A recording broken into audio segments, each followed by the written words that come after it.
সারাদিন দেখেছেন কি হয়েছে ঢাকা বিশ্ববিদ্যালয়ের ইতিহাসের অন্যতম একটি মর্মান্তিক আজকে ঘটেছে। আজকে পরিকল্পিতভাবে বহিরাগত ছাত্র এনে এই বৈষম্য বিরোধী ছাত্র আন্দোলনকারীদের উপরে হামলা চালানো হয়েছে। আমাদের নারী শিক্ষার্থীরা আহত হয়েছে। আমরা এখন পর্যন্ত খবর পেয়েছি 2 শতাধিকের উপরে আমাদের আহত হয়েছে এবং যার মধ্যে 20 থেকে 25 জনের অবস্থা খুবই ক্রিটিক্যাল। আজকে যখন ঢাকা বিশ্ববিদ্যালয়ে হামলাটি হয়েছে তখন আমরা বিশ্ববিদ্যালয়ের প্রক্টরের নীরব ভূমিকা দেখেছি। আমরা এই প্রক্টর চাই না, আমরা প্রক্টরের কাছে জবাবদিহি চাই যে এই প্রক্টর কি করে, যে প্রক্টর থাকতে ক্যাম্পাসে অছাত্ররা এসে বহিরাগতরা এসে শিক্ষার্থীদের উপর হামলা করে এবং শুধু ঢাকা বিশ্ববিদ্যালয় নয়, আজকে সারা দেশের বিভিন্ন বিশ্ববিদ্যালয়ে শিক্ষার্থীদের উপরে হামলা করা হয়েছে। আমরা মনে করি এই হামলা পরিকল্পিতভাবে ঘটানো হয়েছে। আমরা গত কয়েকদিন ধরে বলছিলাম যে সরকার, আইন শৃঙ্খলা বাহিনী এবং সরকার দলীয় ছাত্র সংগঠন পরিকল্পনা করছে এই আন্দোলনকে দমন করার জন্য, সহিংসভাবে এই আন্দোলনকে দমন করার জন্য। কিন্তু আমরা স্পষ্টভাবে বলতে চাই এইভাবে সহিংসভাবে এই আন্দোলনকে দমন করা সম্ভব নয়। এবং আজকে যে আমাদের কর্মসূচি ছিল, প্রধানমন্ত্রীর যে বক্তব্য, শিক্ষার্থীদের প্রতি অপমানসূচক বক্তব্য, সেই বক্তব্যের প্রত্যাহারের দাবিতে কিন্তু আজকে আমাদের কর্মসূচি ছিল। আমরা এখনো আজকের এই প্রেস ব্রিফিং থেকে বলতে চাই, প্রধানমন্ত্রীর যে বক্তব্য, সেই বক্তব্যকে কিন্তু আমরা প্রত্যাহার করি, আমরা প্রত্যাখ্যান করি এবং আমরা নিন্দা জানাই যে প্রধানমন্ত্রী হয়ে সরকারের সর্বোচ্চ জায়গা থেকে আমরা আশা করেছিলাম তিনি দেশে এসে কোটা সংস্কারের যৌক্তিক সমাধানের একটা পথ দেখাবেন। তা না করে তিনি কোটা সংস্কার আন্দোলনকারীদের প্রতি যে কটূক্তি করেছেন, রাজাকারের নাতি বলে ইঙ্গিত করেছেন, এটি নিন্দনীয় এবং এর জন্য তার প্রকাশ্যে ছাত্র সমাজের কাছে দুঃখ প্রকাশ করা উচিত। আমি নই তুমি নও, রাজাকার রাজাকার, আমি নই তুমি নও, রাজাকার রাজাকার। আমরা একই সাথে দেখেছি যে প্রধানমন্ত্রী শুধু আমাদের নিয়ে নয়, আমাদের শিক্ষকরা যে আন্দোলন করছে সেই শিক্ষকদের আন্দোলন নিয়েও কটূক্তি করেছেন। আমরা এটিরও তীব্র নিন্দা জানাচ্ছি। প্রধানমন্ত্রীর বক্তব্য আজকে সারাদিনে যা ঘটেছে, আমরা সারা দেশের মানুষের কাছে আহ্বান করব, আপনারা নেমে আসুন, আপনারা সকল শিক্ষা প্রতিষ্ঠানের শিক্ষার্থীরা নেমে আসুন, সাধারণ মানুষ নেমে আসুন, স্কুল, কলেজ, প্রাইভেট বিশ্ববিদ্যালয়ের সকল শিক্ষার্থীরা একযোগে নেমে আসুন এবং শিক্ষার্থীদের এই আন্দোলনকে সফল করুন এবং এই হামলার বিচার আদায় করুন।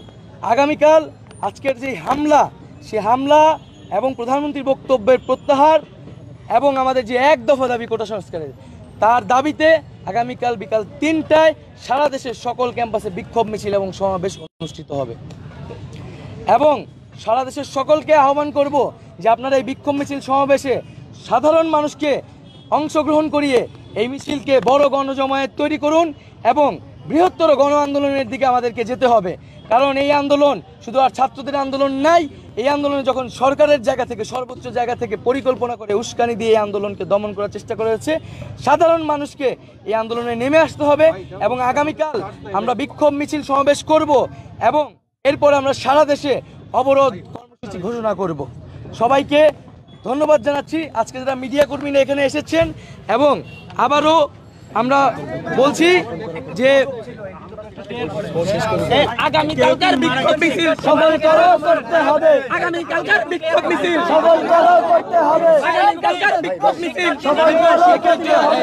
শিক্ষার্থী মারা যাওয়ার একটা গুজব আছে, এই বিষয়টা ক্লিয়ার করুন হচ্ছে আপনাদের এই আন্দোলনে কেউ উস্কানি দিচ্ছে কিনা এই ধরনের নানা প্রশ্ন হচ্ছে এবং আপনারা যে স্লোগানগুলো দিয়েছেন সেগুলো যুক্তিপত্র, মুক্তিযুদ্ধের চেতনা বিরোধী এবং রাজাকার বলা, এই জিনিসগুলো নিয়ে সমালোচনা এই ব্যাপারে আপনাদের বক্তব্য। আমরা কিন্তু প্রথম থেকেই বলে এসেছি যে আমাদের আন্দোলন মুক্তিযুদ্ধের যে মূল মন্ত্র সাম্য, মানবিক মর্যাদা এবং সামাজিক সুবিচার, সেই মূল মন্ত্রকে ধারণ করেই কিন্তু আমরা বৈষম্যের বিরুদ্ধে আন্দোলন করছি। আমরা মনে করি 56% কোটা বাংলাদেশে একটা স্পষ্ট বৈষম্য।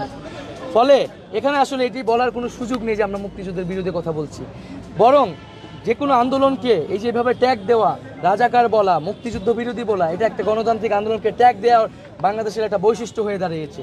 সেই জায়গা থেকেই কিন্তু সরকারের জায়গা থেকে এই ধরনের কথা বলা হয়েছে এবং এই আন্দোলনের সাথে কিন্তু রাজাকার শব্দের কোনো ধরনের সম্পর্ক ছিল না। এই সম্পর্কের সূত্রপাত কে ঘটিয়েছে? এই সম্পর্কের সূত্রপাত কিন্তু স্বয়ং প্রধানমন্ত্রী ঘটিয়েছে। তিনি কিন্তু আন্দোলনকারীদের রাজাকারের নাতিপুতি বলে ইঙ্গিত করেছে। তখন ছাত্ররা পাল্টা জবাব দিয়েছে, আমরা আমাদের আন্দোলন যৌক্তিক এবং ন্যায়সঙ্গত, রাজাকার বলা হোক না কি বলা হোক তাতে আমাদের কিছু যায় আসে না। আমরা জানি আমরা ন্যায়সঙ্গত আন্দোলন করছি, আমরা সেই আন্দোলন চালিয়ে যাব এবং এখানে তৃতীয় পক্ষের সুযোগের কোনো ঢোকার কোনো সুযোগ নেই। আমরা সবসময় বলছি শিক্ষার্থীদের একটা যৌক্তিক দাবি পূরণ করে দিলে এই আন্দোলন শেষ হয়ে যাবে।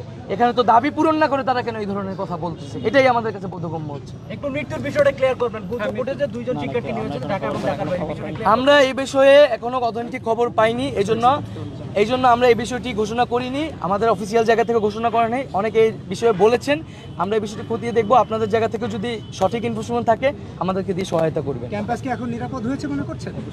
ক্যাম্পাস তো অবশ্যই নিরাপদ না এবং আপনারা দেখলেন যে আমরা ক্যাম্পাসের শিক্ষার্থী হয়েও আমরা শহীদ মিনার যেতে চেয়েছিলাম, আমাদেরকে বাধা দেওয়া হয়েছে। ওইখানে অছাত্রদের এসে তারা হামলার সুযোগ করে দেওয়া হচ্ছে, কিন্তু যারা আন্দোলনকারী তাদেরকে কিন্তু ক্যাম্পাসে যেতে বাধা দেওয়া হচ্ছে এবং হলের ভিতরেও নানা ধরনের সমস্যা তৈরি করছে, প্রশাসন সমস্যা তৈরি করছে। আমরা স্পষ্ট বলতে চাই এবং শিক্ষার্থীদের প্রতি আহ্বান থাকবে, আজকে আপনারা প্রতি হলে প্রতিরোধ গড়ে তুলবেন। যেসব হল ক্যান্ডিডেটরা, যেসব নেতারা আপনাদের উপর আঘাত করেছে, আমাদের বোনেদের উপর আঘাত করেছে, তাদেরকে কিন্তু আপনারা হলে ঢুকতে দিবেন না। এই হল শিক্ষার্থীদের হল, এই হলে কোনো অছাত্র, কোনো সন্ত্রাসীদের জায়গা হবে না।